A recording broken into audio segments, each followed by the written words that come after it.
오늘 말씀의 제목은 믿음으로 시대를 붙든 갓 선지자입니다. 이름은 참 조용하지만 시대를 움직인 사람이 성경 속에 자주 등장합니다. 모세, 엘리야, 엘리사, 나단, 이런 굉장한 파급력이 있는 역사를 이루었던 그런 인물들도 있습니다. 큰 기적과 리더십으로 세대를 떠받친 인물들입니다. 그런데 오늘 우리가 살펴볼 갓 선지자는 그냥 아주 조용하게 그냥 이름 없이 어쩌면 사람들 눈에 잘 나타나지도 않았던 그런 사람입니다. 갓 선지자는 말을 남기지 않았습니다. 화려한 기적도 기록되지 않았습니다. 그러나 다윗 왕과 함께 하나님의 뜻을 증거했던 선지자가 나단 선지자도 있지만 갓 선지자도 있습니다. 위기의 왕을 바로 세우고 죄를 깨닫게 하고 예배 회복의 길을 열었던 믿음의 사람, 그가 바로 갓이었습니다.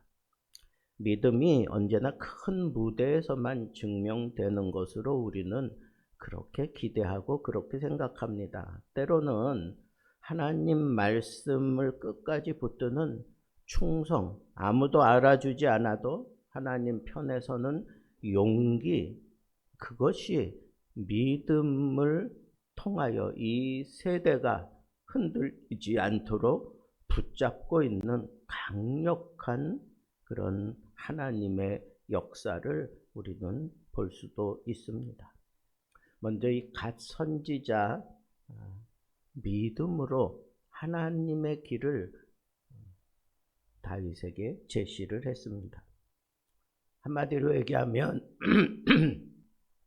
그가 블레셋 땅에 들어가서 거기서 안전을 추구하며 그렇게 관계를 형성하고 만들어 놓았던 자기만의 요새가 있습니다. 그게 바로 아둘람 굴입니다.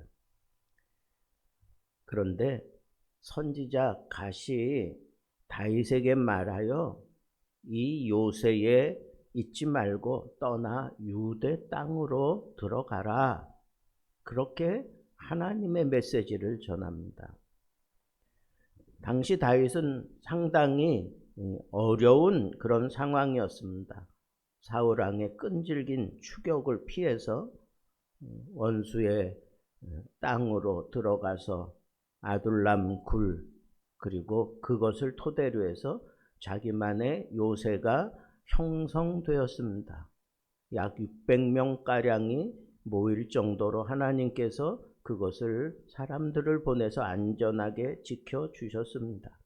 인간적으로 생각하면 여전히 서슬퍼런 그런 사울왕의 그런 역사가, 그런 힘이 느껴지던 그런 때였습니다. 그러니까 조금만 더 기다리자, 상황이 좋을 때까지, 비록 원수의 땅이지만 나름대로 살만하게 그렇게 진지를 구축했으니까 여기서 그냥 버티자, 그렇게 생각하기 쉽습니다. 그런데 하나님은 갓 선지자를 통해서 전혀 다른 말씀을 주지 않습니다.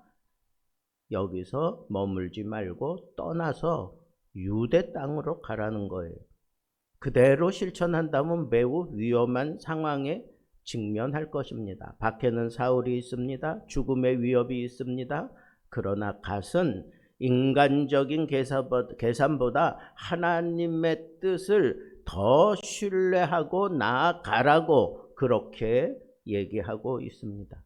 믿음은 안전한 순종을 택하는 것보다 믿음은 위험할지라도 하나님의 명령에 순종하는 것입니다. 우리는 익숙해져서 도전하지 않기를 그냥 그렇게 생활이라고 습관이라고 그렇게 얼버무리며 지나갑니다. 상처 받지 않으려고 이렇게 숨어 들어가는 자기만의 굴이 있습니다. 책임지기 싫어서 또 세상을 등지고 자기만의 아지트로 들어가는 그런 삶을 살면서 그래도 나는 믿음을 지키고 있다라고 그렇게 생각할 수도 있습니다. 그러나 분명히 하나님께서 말씀하실 때가 옵니다. 거기 숨어 있지 말고 거기 머무르지 말고 나오라, 원수 앞에 당당히 서라, 그렇게 하나님께서 명령하실 때가 있습니다. 도무지 인간의 판단으로는 이해되지 않는 그런 명령을 하는 하나님의 명령이 있습니다. 아브라함도 그랬고 모세도 그랬고 베드로도 배에서 나와야만 했습니다. 믿음은 현실 계산을 뛰어넘어야 나타나는 그런 때가 있는 것입니다. 갓은 다윗에게 인간적인 조언을 하지 않았습니다. 적당히 피해 다니십시오. 왕의 눈치를 보며 때를 기다리십시오. 아니요, 그러지 않았어요. 그냥 직설적으로 얘기합니다. 오직 하나님의 음성을 전했습니다. 그것이 바로 선지자의 사명입니다. 조용한 사람입니다. 이름 드러내지 않는 사람입니다. 온화한 그런 사람입니다.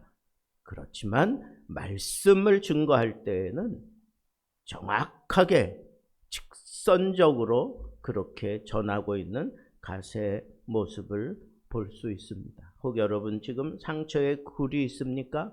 두려움의 굴이 있습니까? 실패의 굴이 있습니까? 안일함의 굴이 있습니까? 하나님의 음성에 귀를 기울이십시오. 이제 나와라. 내가 새로운 길을 열겠다. 이 말씀이 여러분들 심령에 들려지면 주저하지 말고 그냥 나가십시오. 그것이 믿음입니다.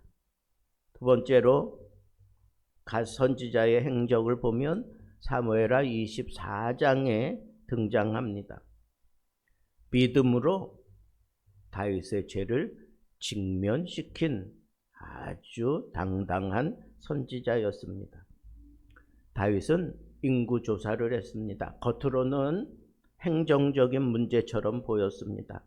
사실 군사력과 숫자를 의지하려고 하는 교만이었던 것입니다. 그때 하나님께서 갓 선지자를 보내십니다.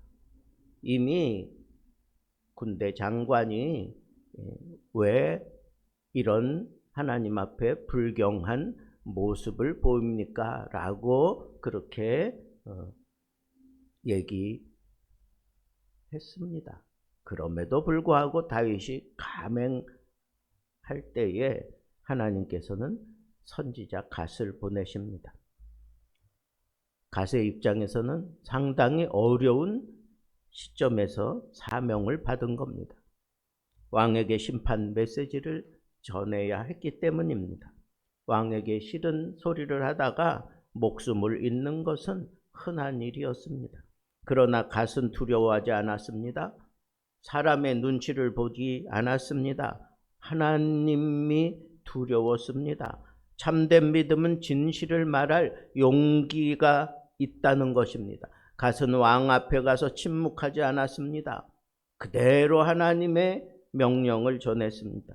오늘날 많은 사람이 불편한 진실을 말하지 않습니다. 관계가 깨질까봐, 손해볼까봐, 미움받을까봐. 그런 하나님께 쓰임받는 사람은 때로 눈물로라도 진실을 말하는 것입니다. 갓은 세 가지 심판에 대해서 분명하게 제시를 합니다. 하나님 앞에 이와 같은 죄를 범했으니 당신은 세 가지 중에 하나를 선택하라는 겁니다. 기근과 패전과 전염병입니다. 세 가지 다 무시할 수 없는 그런 하나님의 심판입니다. 여러분, 이와 같은 심판 메시지를 전하면서 그냥 단순히 심판만 얘기한 것이 아닙니다.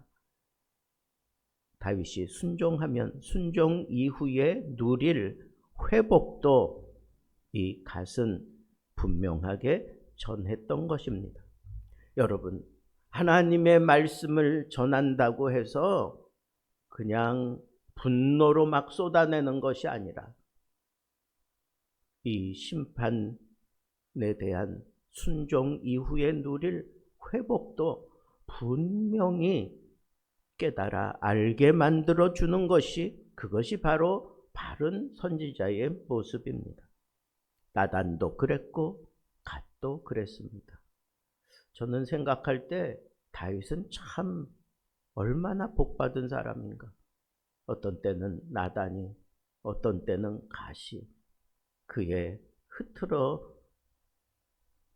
순간순간마다 하나님이 사람을 보내어 그를 붙들고 계시는 이 놀라운 복을 받은 사람이 다윗이다.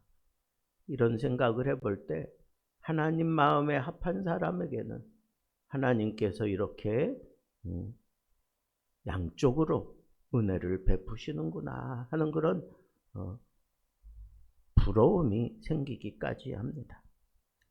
또 하나 우리가 갓의 사역을 우리가 놓칠 수 없는 것이 믿음으로 그 회복의 제단을 세우는 것에 대한 그런 사역입니다. 사무엘하 24장 18절에 보면 갓이 다윗에게 이르러 말하되 올라가서 여부수 사람 아라우나의 타작 마당에서 여호와를 위하여 제단을 쌓으소서. 이게 바로 심판만 있는 게 아니라 회복의 길도 분명하게 제시하고 있는 겁니다. 하나님의 심판이 임하고 있습니다. 백성이 죽어가고 있습니다. 나라가 흔들립니다. 그때 갓은 제단을 세우라고 명령합니다. 왜입니까? 회복은 언제나 예배에서 시작되기 때문입니다. 정치도 아니고 군사도 아니고 쿠스자도 아니고 제단이 답이었습니다. 다윗은 순종했습니다. 그리고 희생 제사를 드렸을 때 재앙이 멈췄습니다. 믿음은 결국 예배로 돌아가게 하는 겁니다. 오늘 우리의 무너짐도 마찬가지 아닙니까? 가정이 무너졌을 때, 교회가 흔들릴 때, 삶이 지칠 때 정답은 먼저 예배를 회복하는 것입니다.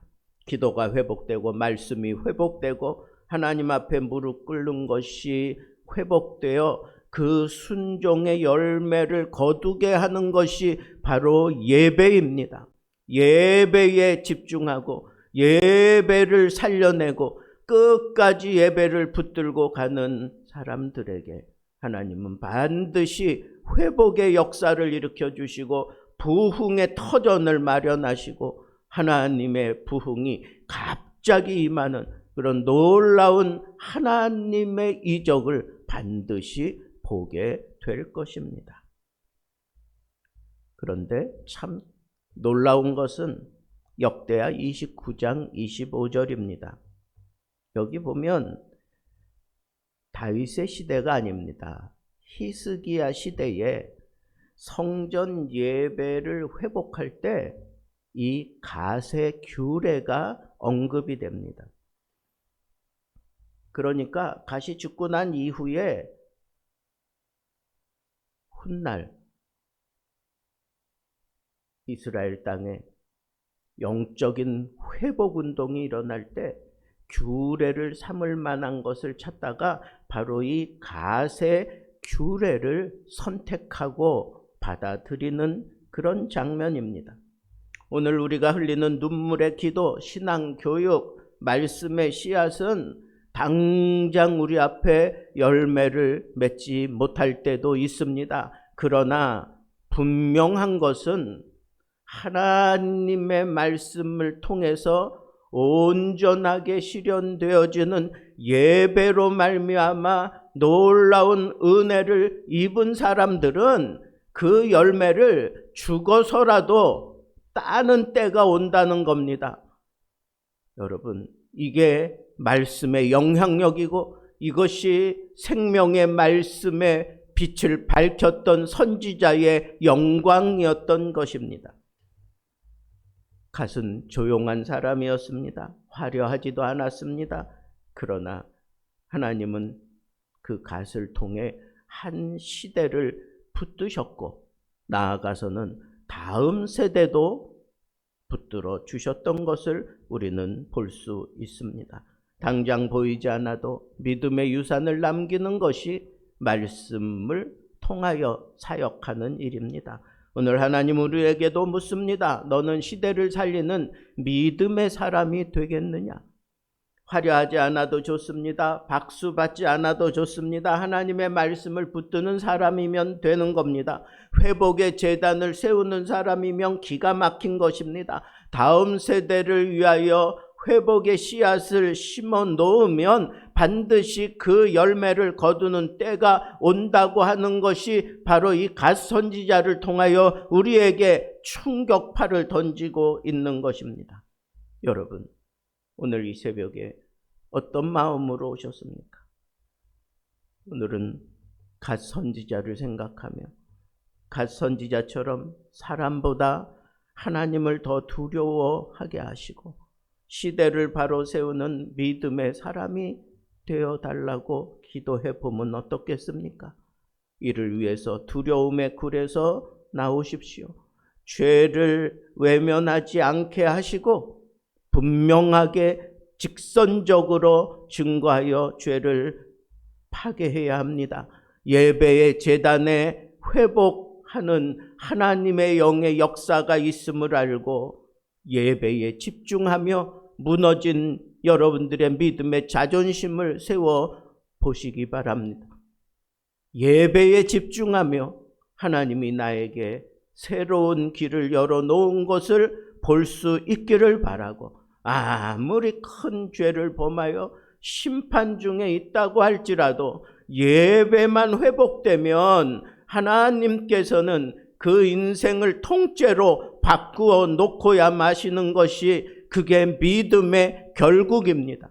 갓 선지자를 통하여 다음 세대까지 바라볼 수 있는 그런 믿음의 씨앗을 예배를 통하여 하나님 앞에 당당히 나아가서 모든 죄를 다 쏟아내면 하나님은 우리의 다음 세대도 반드시 책임져 주실 것입니다.